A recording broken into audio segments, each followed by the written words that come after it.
everyone, and welcome to my video for painting the Stormfiends, finally, after some time. I'm Minis by Tony, and today I'm going to be showing you how I paint these guys, hopefully in the first of many painting videos. So here I'm starting with the skin. So for the skin, I chose Bugman's Glow. I'm trying to go for a little bit of a lighter tone so then I could go ahead and build more definition, which you're going to see a little later, for all the muscles and everything on the rat itself.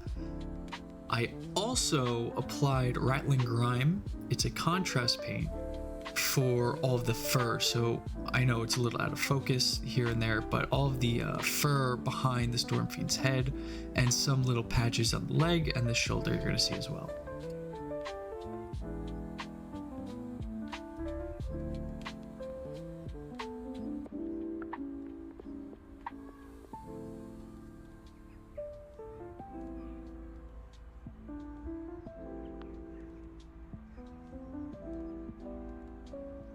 Alright, so with the base coat applied, I'm now going to be going in with Cadian Flesh Tone on the rest of the skin. This is going to be the second coat of this model. So here I'm just going to be showing you exactly where I place it, and then we'll pick it back up a little bit later when we start to do more detail.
Alright, so now that I have the Cadian Flesh Tone here, I'm going to be moving back with the Bugman's Glow.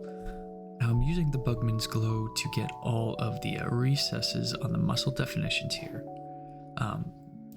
This is so we have a bit more separation when we are painting the anatomy of the rat here. So you see I'm getting the recesses of the ribs here, of all the abs, all the muscle definitions, and this is going to lay the groundwork in so we can place a highlight in the next session. So here I'm just going to be showing how I do this, and again we'll be picking it back up later.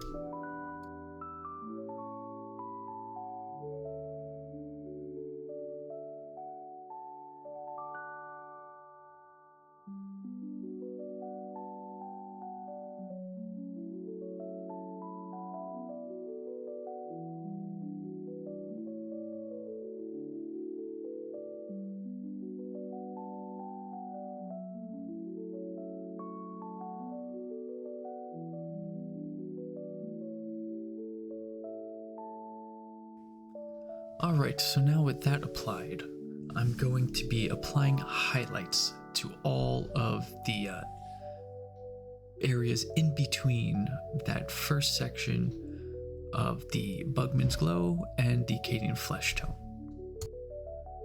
Now the paint we're using for this is Kislev Flesh. We are sticking with the fleshy tones here to really build everything up. So again, I'm just going to be showing you exactly how I do that. Now I'm not going too close to the Bugman's Glow of the recesses. I'm trying to leave a little space so we make sure that we do have that separation. So again, just watch how I do it and we'll pick it back up later.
Alright, and here, this is all the skin basically done. And what I'm doing now is I'm applying a thinned down Vulpus Pink to the tail, just to create a bit more separation between the colors here.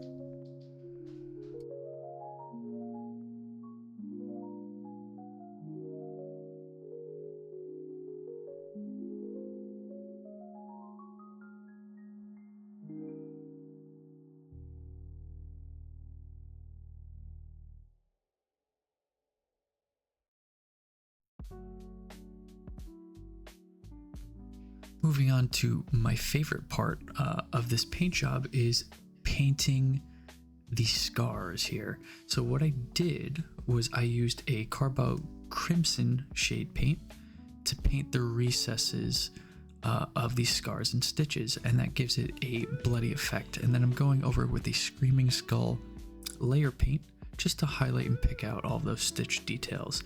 So this actually makes it pop, and as you can see here, it's coming to light.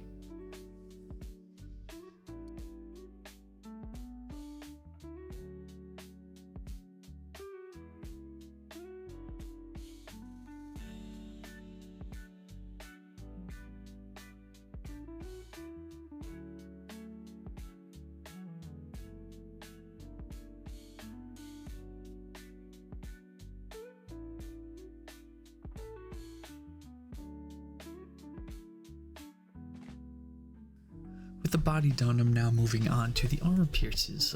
So I'm going to be using Iron Warriors on these.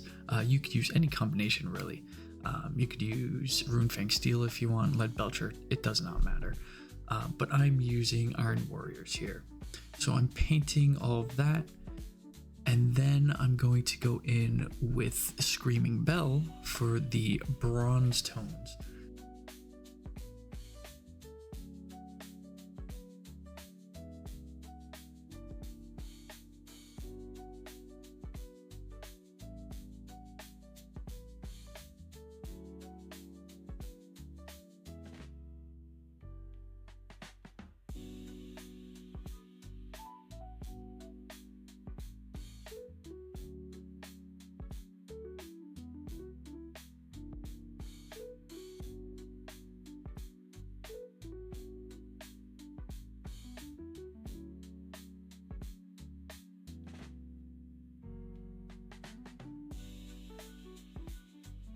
Alright, so the model is basically finished. Now, I did have some issues recording with all the footage.